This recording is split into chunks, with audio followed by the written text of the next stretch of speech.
You ready to shift this? Yep. Okay. Tough question. Big question. Big question. Okay. Do you expect to see Batman in Clayface? I'm a little scared, to be honest. I go back and forth, right? My logical part of my brain goes, obviously. Why wouldn't you? Mm-hmm. Right? But without the DCU's going, Yeah. did they do it? Would they have thought of that? Did they want to do that? Right? That part of my brain is going, I really don't think so. Yeah. Right? And it's a really low budget movie, so you're not going to have studio execs sitting there going, do this, do that, do this. Right? And say include Batman in the movie. Like say Clayface was like $150 or $150 million movie, you're going to have executives going, why is Batman not in this movie? Yeah, right? like Superman with Black Adam. But and yeah, that's what I'm saying. The reason we got the GOAT. The reason we got Henry Cavill in the post-credit scene. You need. So yeah, I'm thinking probably not. I mean, to put it on a percentage scale again, I'm thinking there's probably a 20% chance he's in the movie. I'd say 10. I'm at 10. Really? Yeah, and I think it's only 1% more likely after this weekend. Everyone's saying, well, do they fling him in there if he's not already in there? Yeah. Because they need to build up hype. Yeah, because they need big movement. And this is a hypothetical, if your Batman has already been cast, yeah, I would put a singular, because you can't redo the film. I always thought the idea was cool, and everyone did, so I'm not like a genius. Mm-hmm. A Clayface movie where Batman's the villain. But even if that's just 3 scenes that he's in, literally 3. Mm-hmm. Like we see him on screen 3 times and some separate, separated throughout the movie. Yeah. You wouldn't even need the actor cast to do that. I'm not talking about Bruce Wayne scenes. Yeah. You throw some everyday dude in the thing that fills out the suit. I think that would have been cool. That's not what we're getting. Mm-hmm. I think if your Batman is cast, which I don't think he has been, I think that they at most have contacted agents, or he has told an actor he wants him for the role, but there's no agreement. That's where I'm at. Yeah. So I'm thinking 10%, maybe 11% after this weekend with Supergirl. Yeah. Because you're gonna get studio pressure at some point. I'll raise you another question. Do you think it's at all possible now, because Clayface was planned, correct me if I'm wrong, to be in Matt Reeves' universe? Originally. Yep. That's true. And it was not going to be a movie. He was just going to be the villain, right?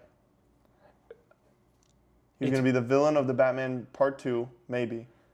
And then it got shifted. Our theory. That's our theory, is that Clayface and Hush were going to be the villains of the Batman Part 2. And then maybe it shifted to, Matt Reeves' Clayface movie. Matt Reeves' universe Clayface. Well, he's still, Matt Reeves' production team, 6th in Idaho, I believe is what it's called. Yeah. They are producers on Clayface. Mm-hmm. They were throughout the film. Yeah. And they are. Yeah. Yeah. So I'll say, do you think that then they're going to do a Penguin style, do the whole movie or show in that instance, right? Have a bat signal at the end of the movie. That I think is more likely. Right. I think that's incredibly likely. Or do you think they go up one more, right? Movie ends, Clayface is on the loose in Gotham, right? We imply that he's a bigger villain now, right? Because the movie is definitely going to be small scale and much more psychological, right? But you have Clayface fully unhinged at the end, kind of like the third act of Joker. Yeah. And you have Batman standing in a silhouette watching him walk down the street or something. Yeah.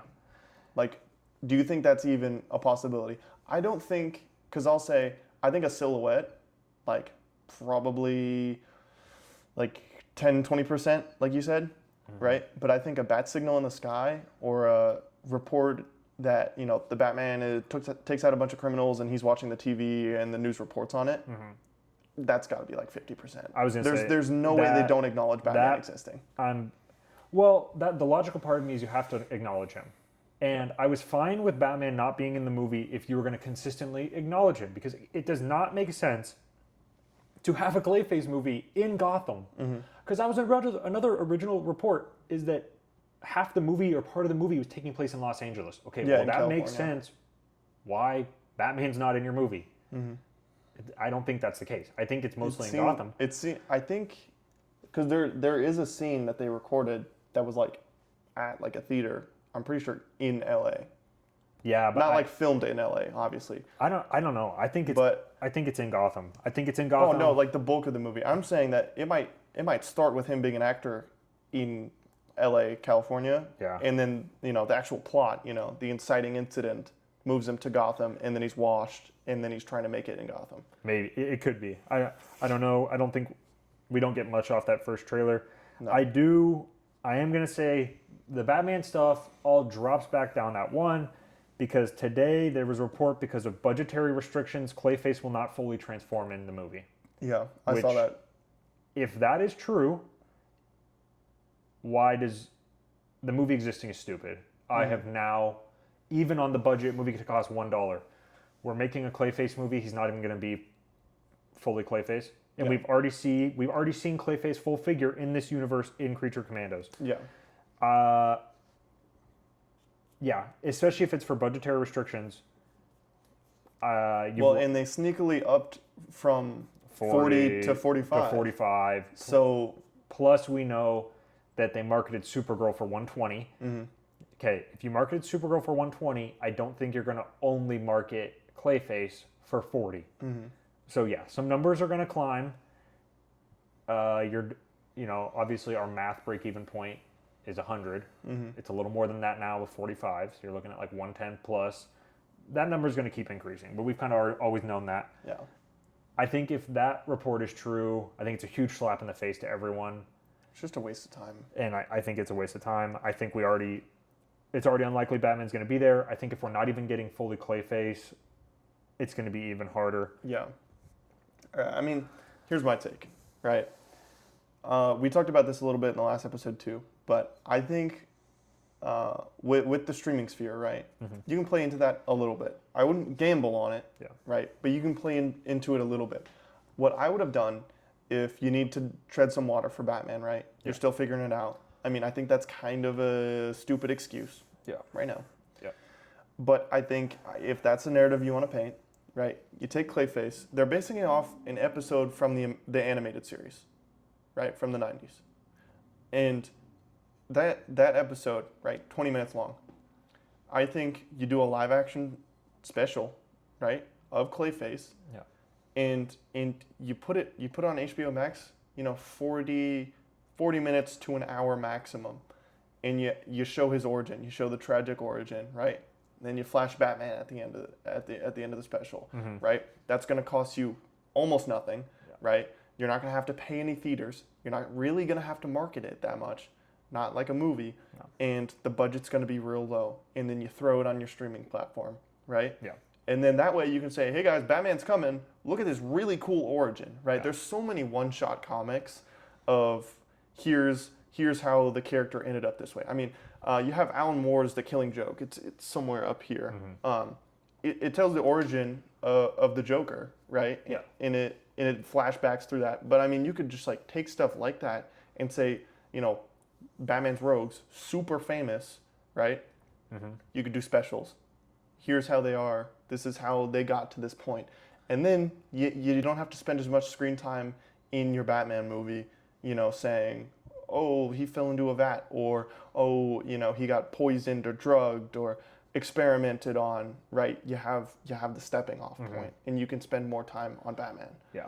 So I think conceptually, it's just James Gunn got excited. He saw Mike Flanagan, and he had an idea, and he was just like, oh, go. That movie should have been canceled the second that Flanagan left the movie as a director. Yeah. Because originally he wrote it. We know that. And originally he was tied on to director, but he couldn't direct it because he's too busy, which we know he's doing a lot of stuff. I would have immediately held the movie until he wanted to make it.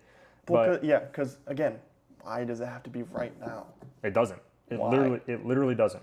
So. See, because and that just confuses me, because James Gunn's always like, I wait on a good script, and then I put the movie out that has the best script. Yeah. And that's how I'm ordering things. Yeah. That's how it's coming through. You have Mike Flanagan come in, write, great idea. He's working on it. Something goes wrong. Why don't you wait on it? Yeah. Right? Your whole thing is, I greenlight whatever's best and whatever comes in first. Yeah. Right? You have some troubles, you're not fully committed to this date. Just delay it. Yeah. Just put it out. Say, all right, Mike, do your thing. Right, when you come back, promise me you'll finish this out. Right, sign this contract. Yeah. Why are we not doing that? Yeah, I think it was interesting to. Well, clearly they liked the script enough that they were like, we're just gonna get a different director and bring it on here. But I mean, they didn't like it enough because they still had people come in and work on it.